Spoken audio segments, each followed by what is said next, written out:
Hello and welcome to ICI Podcasts. Today we'll be discussing Revelation 10. Last week we discussed Revelation 9, and it was over the fifth and the sixth trumpets. And there was a little bit more I wanted to discuss about that, just an observation. So we discussed last week, and first, quick of all, new language, but if you're watching live and you have any comments or questions, you can go ahead and post them and I'll try my best to answer them. But again, back to Revelation 9 that we discussed last week about the fifth and sixth trumpets, we discussed that the locust hordes that we talked about were the spread of Islam taking over Christian territory. Well, that observation I'm talking about, that if anybody's been paying attention, that spread has not stopped.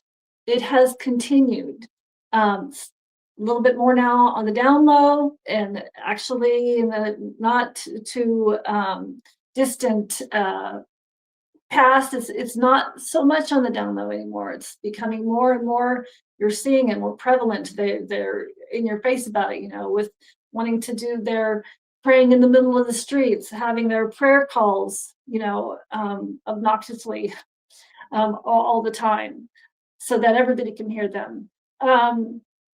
But that, again, you're seeing that London has been taken over. Like there's 1,800 new mosques in London.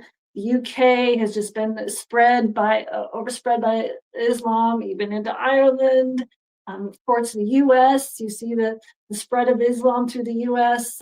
50 just since 2023, there has been 50 new mosques in kind of around the surrounding Dallas area. Even a new city in Plano called Epic City, because of the brouhaha, they changed the name, but nothing else, to like the Meadow or Meadows or something like that, where they even have their own police force, their own government, trying to set up their own government, their own Sharia law, that kind of thing.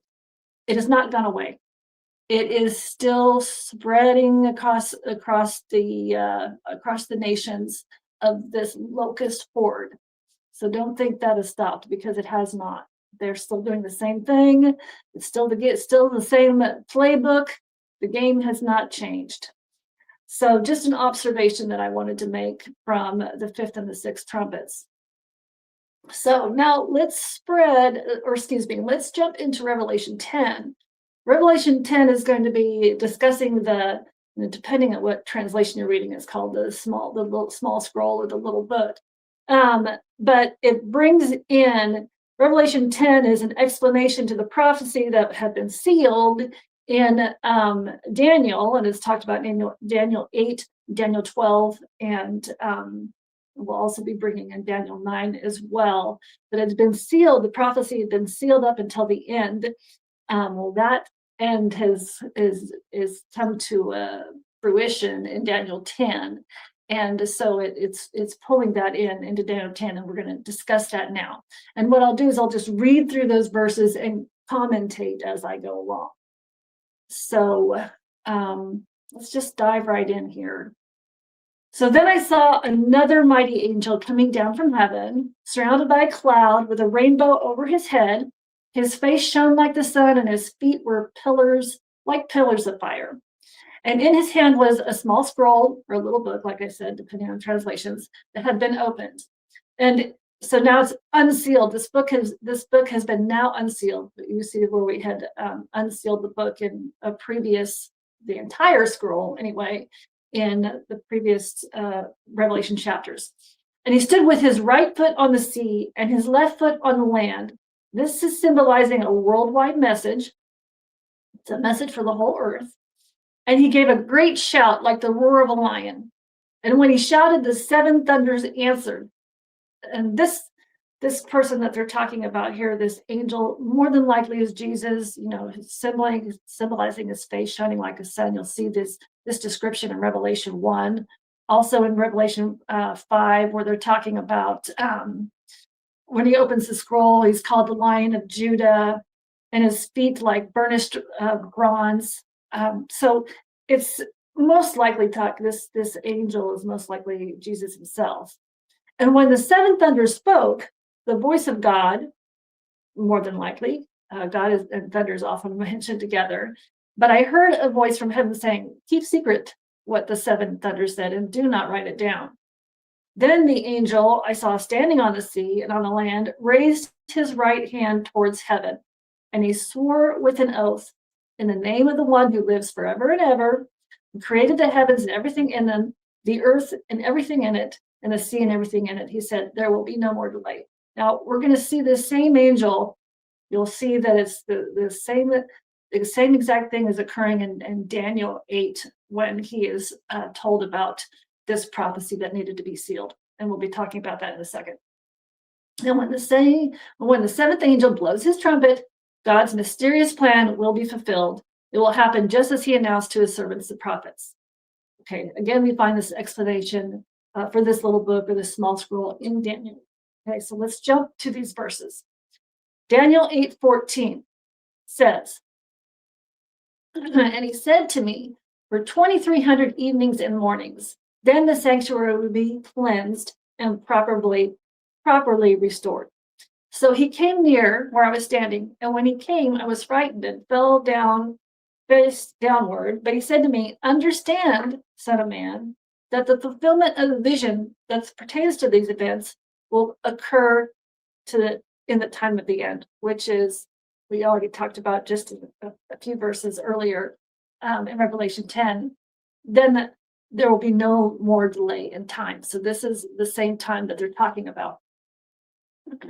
So the vision of the evening and the morning, which had been told to you, is true, but keep the vision a secret. It's talking to Daniel here, this angel, for it has to do with many days that are going to be in the distant future at the end of this 2,300 days or years, prophetic years, when the cleansing of the sanctuary takes place. So you can see this clear and unmistakable connection between Daniel 12 and Revelation 10. "But you, Daniel, shut up the words." This is Daniel 12:4 now.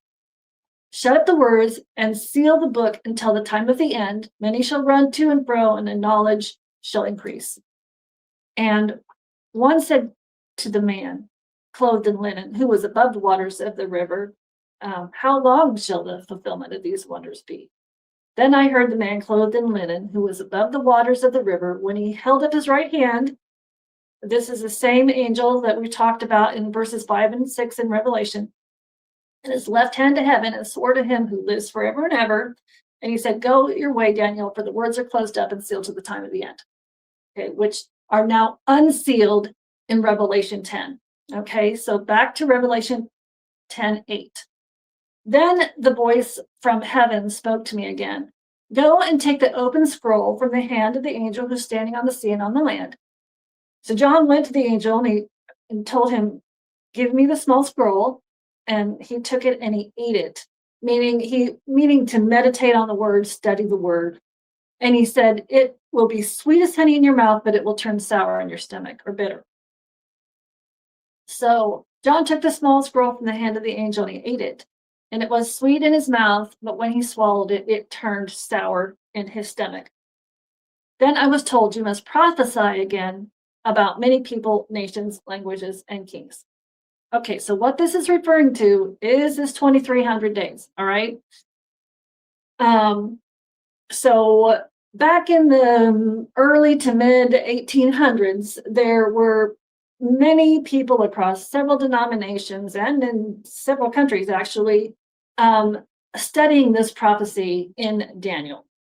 So now I'm going to go back and jump into Daniel 9, which details these 2,300 years. Okay, so let's read about how this 2,300 year time progresses. So it's pinpointed in Daniel 9, 24 through 27, that the 2,300 years began from the command to rebuild Jerusalem in 457 BC. According to the prophecy, 69 weeks or 483 years later, the Messiah would be anointed, which happened around 27 AD when Jesus was baptized. Then half a year later, or 3.5 prophetic years later, the Messiah would be cut off, which, what do you think that was?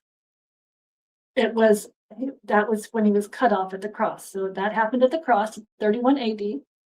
Then another half a week later, which is 3.5 years later, would end the 70 weeks, which now we're at 490 years total, that were decreed for Israel, at which time the gospel would go to the Gentiles as well. So the remaining 1810 years would end at 1844, which makes that year the beginning of the time of the end, which the time delay would be no more, is how Revelation puts it. And beginning of the time of the end is how Daniel puts it. So this group of people misinterpreted what it meant by the cleansing of the sanctuary, which was actually the beginning of the time of the end, where there would be no more delay, which I just said. And what they thought it meant is that Jesus was returning. And that actual date that they thought it was October 22, 1844. Hence, sweet as honey, they're excited about Jesus coming. And, they wait until the very end of that day, midnight, and he doesn't come. And so this excitement turns to bitterness in their stomach. And when that happened, many of these people actually just turned away from God completely. Atheists now, so because they had it wrong completely. But then there were others of these groups that split off and just continued, to study and just to continue to spread the good news of the gospel, or the mystery of God, teaching about him and his word. So also the same thing would have been happened for John, because it said, John hears the angel tell him there'll be no more delay. The mystery of God is finished. So he's thinking, mystery of God is finished. No more delay. Time of the end. He eats the scroll with joy, expecting more than likely, oh, good, this is going to be his return. And yet he discovers the bitterness in his stomach instead. And because then he's told that there's still a time period where you must continue to prophesy to many people, nations, languages, and kings. So that is the interpretation of Revelation 10, the little scroll. That's actually that prophecy of the 2300 days, the cleansing of the sanctuary that happened in 1844.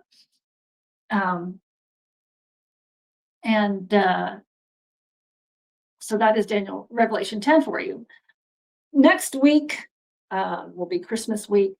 I will not be doing a live on Friday, but I will the following week after that, on Friday around 11-ish. And so I hope you guys have a great Merry Christmas, and I will see you again that following week.